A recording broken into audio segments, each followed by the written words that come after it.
First, let me say peace to Edward Anderson for using my comments as a topic of that video about COINTELPRO and FBA possibly being COINTELPRO and Tariq being a grifter and the need to disassociate with the term American.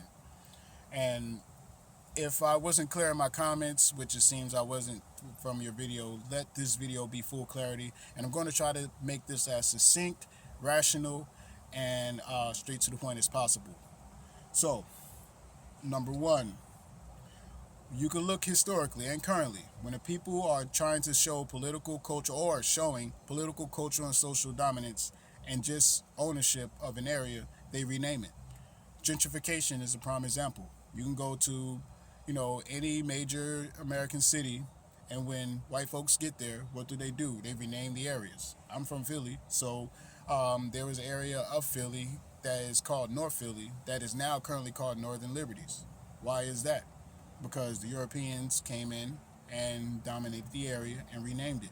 We can look at a city like Washington, D.C., which I'm familiar with, and I started seeing names pop up on the map like Noma and Soha. And I'm like, where is this coming from? Why? Because these areas were gentrified and they were renamed. We go back a little bit further. No one knows where New Amsterdam is. Why? Because New Amsterdam was dominated by the Dutch. It was a Dutch colony. But what happened? The British came in, took over, and named it what? New York. We could look at the 1800s. There was an area that was called New Spain. No one would know where New Spain is anymore if you're not a historical nerd or somebody that's just interested in history. But New Spain was the current area that is Mexico, Guatemala, Belize, Honduras, Panama, so on and so forth. When these people gained political sovereignty, they renamed the areas. Either they used indigenous names or they named it, something that they wanted to associate with. They didn't use the name that their colonizers used, is what I'm getting at. We have Rhodesia.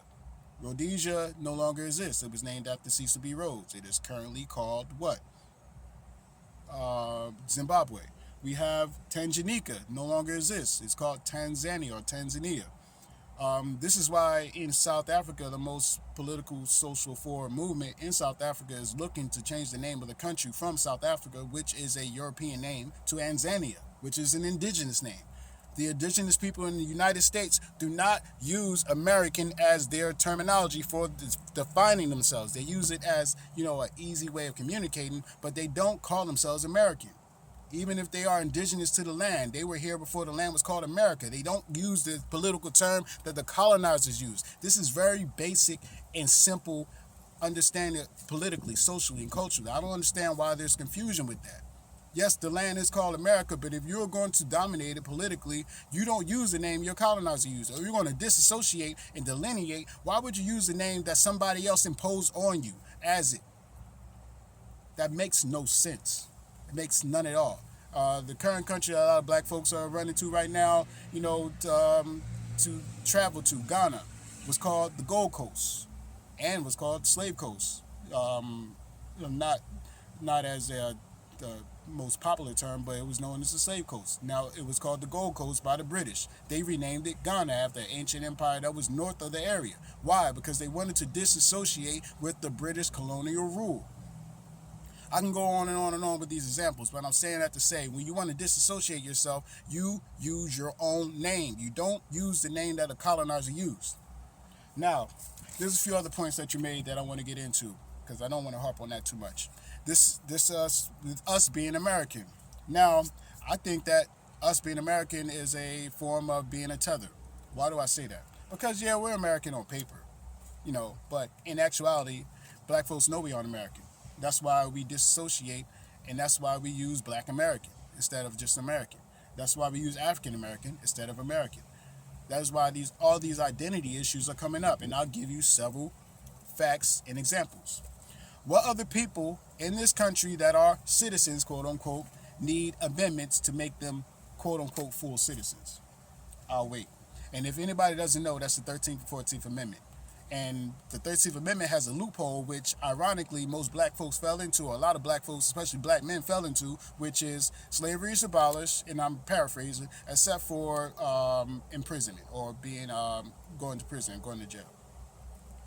How did that happen? What other people in this country have a Voters' Rights Act that has to be readdressed every few decades? And I think it's like every 25 years or so. You tell me, and I'll wait. What other people in this country needed a Civil Rights Act to become full citizens? And that was in the 1960s, 1964. So it was what, 50, 60 years ago? I'll wait. 60 years ago. I'll wait. And these things have shown over and over again that, yeah, these were small concessions made, but they really have no teeth because you have to keep readdressing them over and over and over again. So what is that telling you? That it's really not viable. These people will write down on paper, yeah, we'll do this, and then they'll just remix it and go about doing it another way. So what are we talking about? Now, if you can show me other people that have these issues that call themselves American, then I'll confess that we should call ourselves American. But I don't.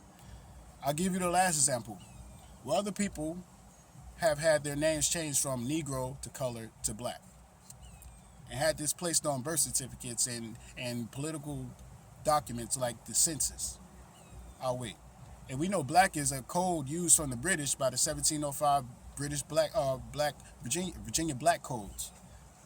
This term was given to us. Now we took and embraced it. And if you have anybody over the age of 60 in your family, you ask them, growing up, was black the term to be? They'll tell you that black was fighting words. Black was made popular by a Pan-Africanist from Trinidad, by the way, Kwame Ture, also known as Stokely Carmichael at that time, to change his name to say Black Power. And then James Brown made it popular with I'm Black and I'm Proud in 1968, I believe. So what are we saying?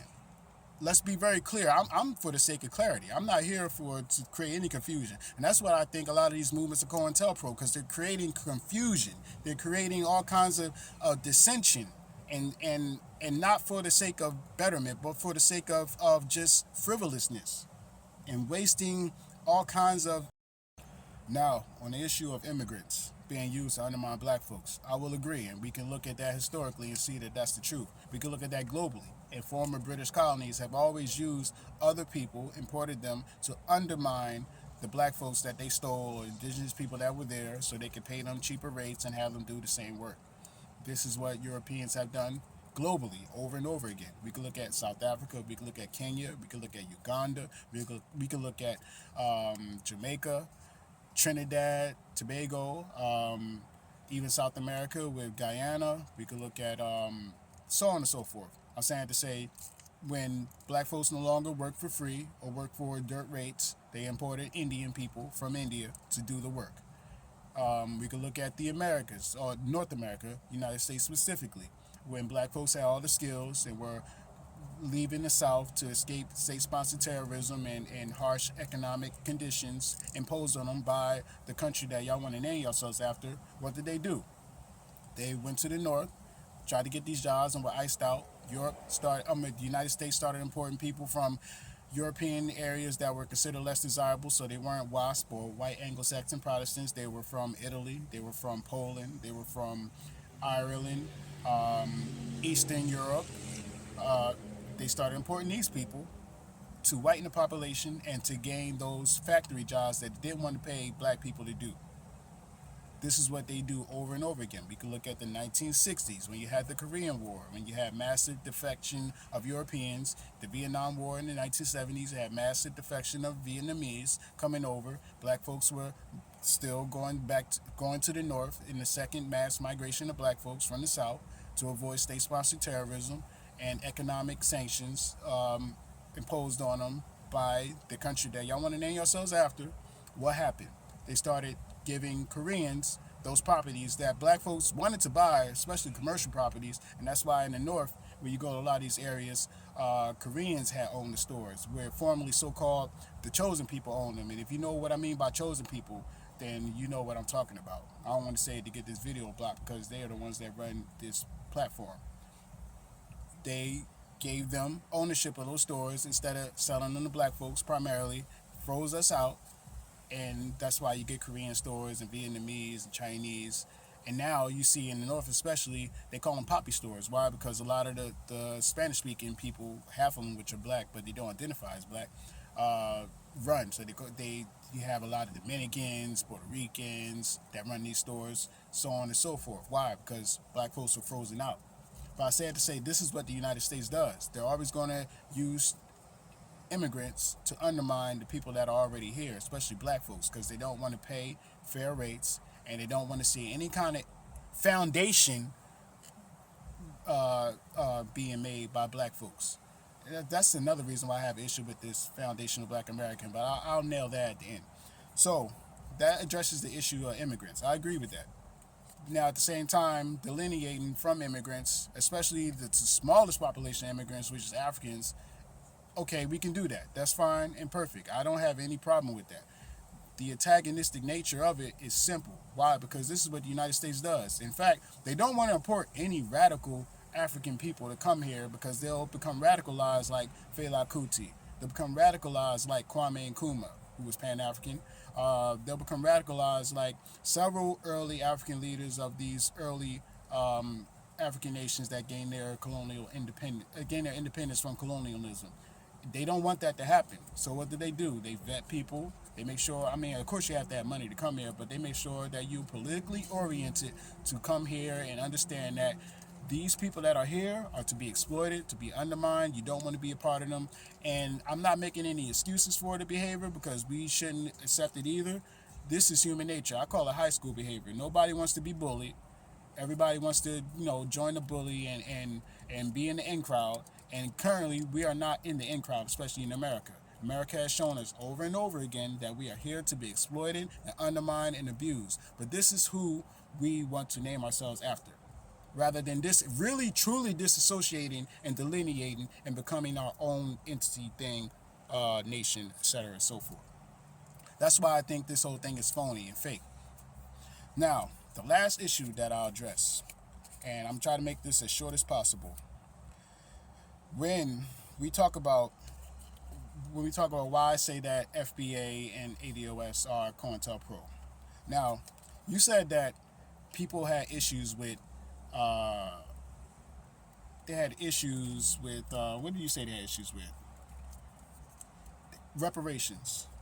There was a small number of people that had issues with black folks getting reparations. Hell, you got a lot of black folks from the United States that have issue with black folks getting reparations. And let me preface this by saying, while I do think and know we deserve reparations, if we're really serious about it, we will establish our own separate political entity in order to demand reparations. Because you can't ask for reparations, you have to demand it. There's no asking. You can't ask your former captors for something that they stole from you. Either you got the ability to demand it and get it back, or you don't. And if you look at any successful reparations movement, they were never the same political entity as the nation they were asking or demanding the reparations from. Never. And if they were successful. Even the Japanese Americans, they were Japanese nationals that lived in America. You look at the indigenous people that are in America, they are their own indigenous nations. They are not American, as I stated earlier. They are their own, even though they live on a land that is called America, they are not America. They are Lakota, they are Sioux, they are Wampanoag, and so on and so forth. They are their own political entity. They are their own identity. They are not American, politically, culturally, or socially. They're just They're just on the land that's named America. And even though those areas that they're on, they renamed them to their indigenous names or reverted them to their indigenous names. And a lot of them aren't on their indigenous lands because they were pushed off of it.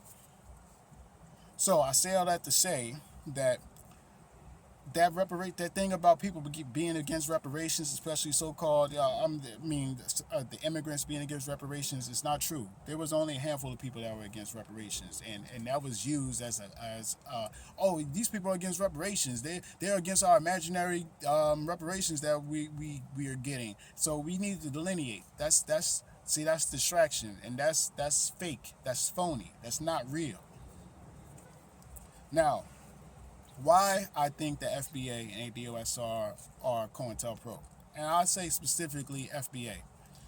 I watched Tariq specifically for years, and I followed his, Hidden Color documentaries and 1804 documentary. I even bought it. I bought one of the Hidden Color ones and the 1804 documentary. Supported the guy. Now, he was all kinds of Pan-African, he's in Zimbabwe, so, say, I'm checking out Zimbabwe, I'm looking at countries that we can, possibly repatriate to. Then suddenly his house gets swatted and he becomes this super FBA guy. And before he became the super FBA guy, he was trying to jump on the ADOS bandwagon. And when Yvette Carnell pushed him off of the ADOS bandwagon, what did he do? He created FBA, Foundation of Black Americans. And since then has been trending on Twitter, and he's not that popular to be trending on Twitter like that. So that lets me know that he possibly is being assisted by bots and some type of federal agency, because it's only really popping like that on social media. And on Twitter, it's not on IG, it's not even on TikTok like that, or even YouTube. It's mainly on Twitter. That's very skeptical. Number two, you look at most popular political, social, and cultural movements. They are not isolationists. And especially black folks in America, any concessions that we have had has come with the international coalition. Now you can define yourself, yes, but to demean, degrade, and devalue any possible political allies is short-sighted in the long term. I mean, you can look at the U.S. Civil War. The French and I want to say the British were looking to help the Confederate States, with against the Union. But what happened? Russia said, if you help, we're going to jump in and we're going to fight against you. And they even had boats along the coast to make sure that nothing happened. That shows you how globally you need collaboration. You need people that collaborate and unify with you, even if it's just a show of solidarity. So to make black folks this antagonizing, anti-African, because we are African people, I don't care what y'all say, we are African people, and this very nasty form of a nativist group is short-sighted in the long term, because we have no power here. We have no foundation here. And the United States has made it so that we have no foundation here. So that foundational black American is bull. I just showed you how we're not American. I just gave you the political history of how we're really not American. From the Constitution to the amendments to all the Voters' Rights Acts and bills that have been filed so that we could be included in this nation called America. And I can just give you the political history from the war on drugs to the three strikes and you're out laws, the prison laws. We can go to blockbusting, redlining, all kinds of, the Highway Act. I can keep going on and on and on. Matter of fact, if you ask, I talked about the mass migration of black folks from the south to the north and to the west. Why did that happen? Because the state was sponsoring terrorism from white folks to not only kill any landowners, especially black men that were landowners and business owners, but to steal their land. I mean, you got all kinds of stories in Florida, in Georgia, in North Carolina, where some of my people are from, by the way, where white folks literally just mob rule, killed any political stability that black folks were trying to gain and took over. I mean, Wilmington, North Carolina, ring a bell? So I can give you these examples over and over again and be rational with you, but who's the one being emotional at the end of the day? Because I'm just giving you facts. These are facts of how we are really not American except on paper. And everybody knows it. So with that, I'll leave you with those facts, and I would love for anybody to address them, not just you, anybody to address those facts and let me know where I'm wrong, where I'm off, or where I'm being emotional at, because I'm just giving you facts. But y'all have a good day. Y'all take care. Read more, learn more, do your research, and yeah, let's have a real deep discussion and gain some clarity on these issues before we start running with these titles that possible agents are giving us. All right? Peace.